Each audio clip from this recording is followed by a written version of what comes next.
हमारे साथ जुड़ चुके हैं प्रशांत। अब जी मीडिया के पास पेपर लीक के कुछ सबूत है जो कि इस वक्त हम अपने दर्शकों को बता रहे थे, वो दिखा रहे थे, लेकिन किस तरह से इस सबूत के आधार पर अब आगे कार्रवाई होगी? देखिए श्रेया, ये पूरा का पूरा मामला पटना पुलिस से आर्थिक अपराध इकाई ने स्वयं तरीके से ले लिया है और इस मामले की जांच अब आर्थिक अपराध इकाई कर रही है। आपको बता दें कि इन तमाम सबूतों के आधार पर ही आर्थिक अपराध इकाई ने एक 8 सदस्यीय एसआईटी का गठन किया, जिसका नेतृत्व खुद डीआईजी भी कर रहे हैं और उसमें जितने भी पदाधिकारी शामिल हैं सब बड़े लेवल के पदाधिकारी हैं, उसमें डीएसपी लेवल के अधिकारी हैं। उसके बाद ये इन अधिकारियों ने, एसआईटी टीम ने एनटीए को एक लेटर लिखा था जिसमें उसने कहा था कि उसके पास जो सबूत मिले हैं उसके आधार पर जो छात्र हैं जिनका रोल नंबर उस सबूत में अंकित किया गया है उन तमाम के डिटेल भेजें। साथ में जो नीट का पेपर था उसकी वो जितने सेट में थे वो सारे सेट भेजें ताकि वो मिलाया जा सके कि जो पटना पुलिस को बरामद हुए थे अजल्य प्रश्न पत्र उससे उसका मिलान हो, ताकि ये पता चल सके कि क्या ये वही सारे पेपर थे जो परीक्षा में आए या फिर इसमें कोई परिवर्तन था। देखिए, एनटीए ने परीक्षार्थियों अभ्यर्थियों के बारे में जानकारी तो दे दी, लेकिन उसने अभी भी जो प्रश्न पत्र है उसकी कॉपी नहीं दी। 3 रिमाइंडर के बाद भी जब उसने प्रश्न पत्र का कोई भी सेट नहीं दिया है तो अब आर्थिक अपराध इकाई फिर से एक चौथा रिमाइंडर भेजने की तैयारी में है और इस बार के रिमाइंडर के बाद अगर कोई जवाब एनटीए से नहीं मिलता है तो जो सोर्सेस बता रहे हैं कि अब आर्थिक अपराध इकाई की टीम दिल्ली जाएगी, एनटीए के अधिकारियों से मिलेगी और वहीं जाकर के इसका मिलान करेगी। एक ऐश्वर्या और बता दें, इसमें जो 11 का नाम मांगा गया था उसमें 9 नाम ऐसे हैं, ये परीक्षार्थी हैं, ये अभ्यर्थी हैं। 4 अभ्यर्थी की गिरफ्तारी पहले ही हो चुकी है, जिसमें आयुष है, अनुराग है, शिवनंदन है, ये सब लोग की गिरफ्तारी पहले, अभिषेक है, ये 4 की गिरफ्तारी हो चुकी है और 9 जो हैं इसमें महाराष्ट्र के और यूपी के भी कुछ अभ्यर्थियों के नाम आए हैं। इससे आर्थिक अपराध इकाई की जो एसआईटी है वो चौंक गई है कि पटना में रह कर के अगर ये तैयारी की जा रही थी तो क्या ये जो सेंटर बाद में खोले गए थे रजिस्ट्रेशन के लिए, जो ऑनलाइन रजिस्ट्रेशन जो पोर्टल था एनटीए का, वो बाद में जब खोले गए थे तो उसमें ये छात्र शामिल थे कि नहीं। अब आर्थिक अपराध इकाई ने एक पूरे क्वेश्चनायर तैयार किए हैं, लगभग 20 से 30 उसमें सवाल हैं और इन सवालों से वो तमाम जो लड़के हैं जो मंगलवार और बुधवार को जो पहुंचेंगे पटना और आर्थिक अपराध इकाई में जब अधिकारियों के सामने वो हाजिर होंगे तो उस समय उनसे ये सवाल पूछे जाएंगे। ये सवाल ये हैं कि क्या जो चेक उन्होंने दिए माफियाओं को 1 साल पहले दिए या परीक्षा के तत्काल पहले दिए थे।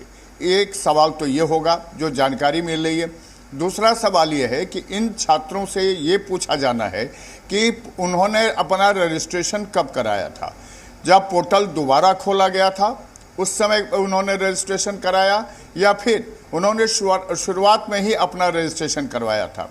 तीसरा सवाल उनसे ये है कि जो उनको प्रश्न पत्र रटाया गया था वो पटना में सिर्फ एक खेमनी चेक में रटाया गया था या दूसरी कहाँ कहाँ रटवाया गया था, उसकी भी जानकारी ली जाएगी। और आप समझ लीजिए कि इन सब जानकारी के साथ साथ जो प्रश्न पत्र तैयार किए गए हैं जो अजल्य हालात में थे उसमें 145 जो प्रश्न मिले हैं आर्थिक अपराध इकाई को,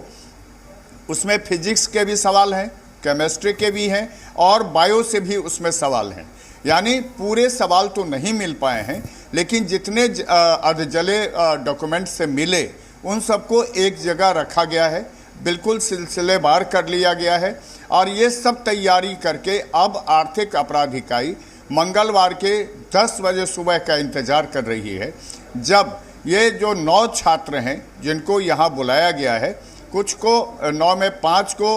मंगलवार को बुलाया गया है 10 बजे से, जबकि बाकी 4 को ये बुलाया गया है बुधवार को और इनसे ये पूछताछ होगी, उनके परिजनों से पूछताछ होगी। जो चेक बरामद किए गए हैं इसमें चेक तो काफ़ी संख्या में बरामद है, पूरे के पूरे चेक लीफ ही बरामद है, एटीएम्स बरामद किए गए हैं, कुछ चेक पर सिग्नेचर किए हुए हैं, कुछ चेक पर नाम तक लिखे हुए हैं कि किसके नाम से ये पेई होगा, और इन सब के बारे में जानकारी जुटाएगा आर्थिक अपराध इकाई। और आर्थिक अपराध इकाई के SIT को लगेगा कि ये जो परीक्षा अभ्यर्थी हैं जिनकी संख्या अभी 9 है, लेकिन प्रशांत जी इन तमाम चीजों के बीच में जो इस वक्त सवाल उठ रहे हैं वो यही है कि आखिर एनटीए जो है वो इस जांच में सहयोग क्यों नहीं कर रहा है, क्यों प्रश्न पत्र की कॉपी यहां पर नहीं दिया जा रहा है ईओयू को? क्या कुछ एनटीए यहां पर छुपाने की कोशिश कर रहा है, या यूं कहे कि इस पूरे पेपर लीक कांड में क्या एनटीए की भी भागीदारी है? देखिए ऐश्वर्या, आपने सही कहा, जो अंतिम आपका सवाल है वो बिल्कुल सही है कि अब ये देख रहा है SIT जो आर्थिक अपराध इकाई के जो बनाया गया है उसका सीधा निशाना एनटीए है, क्योंकि जहां क्वेश्चन पेपर छपे, जहां से क्वेश्चन पेपर को राज्यों को भेजा गया, राज्यों से जहां केंद्र पर भेजा गया, इसकी जानकारी एनटीए के 1-2 चुनिंदा लोगों के पास होती है, क्योंकि वही उसके सब कुछ कर्ता धर्ता होते हैं, और यहाँ तक कि उसकी कोडिंग भी जो होती है उसकी जानकारी भी उन्हीं को होती है। तो आखिर इस बीच में अगर ये प्रश्न पत्र लीक हो गए, उसके रूट के बारे में माफियाओं को पता चल गया, तो इसका मतलब सीधा है कि एनटीए के अधिकारियों की मिली भगत सीधे तौर पर इस पेपर लीक मामले से है, और इसी को लेकर के एनटीए लगातार इस कोशिश में है कि वो प्रश्न पत्र बिहार अपराध इकाई को ना दे ताकि उसकी पोल ना खुले। जबकि बिहार अपराध इकाई जो है उसका एकमात्र मानना ये है कि उसके पास जो अभ्यास पुस्तिका मिली, उसके पास जो कुछ डॉक्यूमेंट्स मिले, उसमें क्या होता है कि कुछ लेटर्स जो होते हैं वो डिजिट में होते हैं और कुछ आपको वर्ड्स में होते हैं। सपोज कीजिए, आपको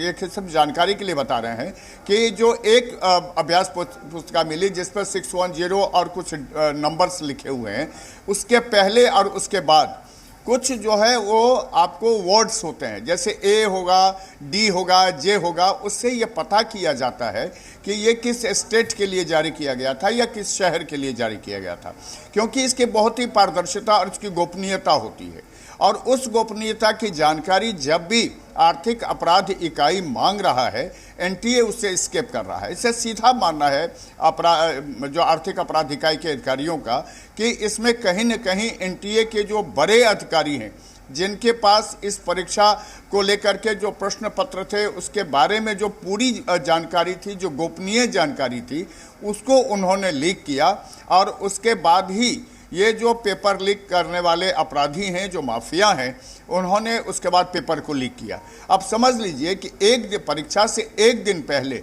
ये पेपर रटाए जाते हैं। 25 लड़कों को रटाए जाते हैं सिर्फ पटना में, जिसकी जानकारी आर्थिक अपराध इकाई को मिली और जिसके बाद वहाँ छापेमारी हुई जहाँ से क्वेश्चन पेपर्स वगैरह मिले। अब समझ लीजिए कि ये सिर्फ एक जगह नहीं है। जो जानकारी अभी आर्थिक अपराध इकाई को मिली है उसमें पटना में कम से कम 5 जगहों पर इस तरह से प्रश्न पत्र के उत्तर रटाए गए थे। इसके अलावा मध्य प्रदेश, उत्तर प्रदेश, हरियाणा, गुजरात और महाराष्ट्र में भी कुछ जगहों पर जो इस पेपर लीक गिरोह से जुड़े हुए लोग हैं, जो इनका नेटवर्क है, उनके द्वारा वहाँ छात्रों को आंसर शीट रटवाया गया था, ओएमआर शीट रख करके, ताकि वो सीधे जाके अपने ओएमआर शीट पर अपना आंसर दे दें। समझ लीजिए कि ये गैंग कितना मजबूत है कि 5 मई को जब परीक्षा के बाद इसके छापेमारी हुई, इसमें गिरफ्तारियां होनी शुरू हुई, उसके बाद से लगातार आर्थिक अपराध इकाई लगा हुआ है। एनटीए उसको जवाब नहीं दे रहा है। अब चौथा रिमाइंडर देने की तैयारी चल रही है। बावजूद इसका जो पूरी जांच है वो इसलिए रुक जाता है कि जब तक ये क्लियर नहीं हो कि ये पेपर कहां से लीक हुए, तब तक कोई कदम आगे नहीं बढ़ सकता है। हालांकि आर्थिक अपराध इकाई ने मंगलवार और बुधवार को जिन लड़कों को बुलाया है उसमें महाराष्ट्र के भी लड़के हैं, यूपी के भी लड़के हैं और बिहार के भी हैं। बिहार के बारे में ये कहा जाता है कि खगड़िया, कटिहार और नालंदा के लड़के हैं इसमें। इन सबको बुलाया गया है, इनसे पूछताछ होगी 2 दिनों तक, और 2 दिनों के पूछताछ के बाद आर्थिक अपराध इकाई जांच को फिर आगे बढ़ाएगा। बिल्कुल, और इन सब के बीच में किस तरह से ईओयू जो है वो यहाँ पर कार्रवाई करता है और किस तरह से अब आगे खुलासे यहाँ पर होते हैं, ये देखना महत्वपूर्ण बन जाता है। प्रशांत जी, जानकारी साझा करने के लिए और जुड़ने के लिए आपका बहुत बहुत धन्यवाद। तो बड़ी खबर, बड़ी जानकारी हम अपने दर्शकों तक पहुंचा रहे हैं, किस तरह से अब 9 अभ्यर्थियों को यहाँ पर नोटिस भेजा गया है और सूची में महाराष्ट्र और यूपी के अभ्यर्थी शामिल है। सूत्रों के हवाले से ये जानकारी मिल रही है। रुकते हैं यहाँ छोटे से ब्रेक के लिए।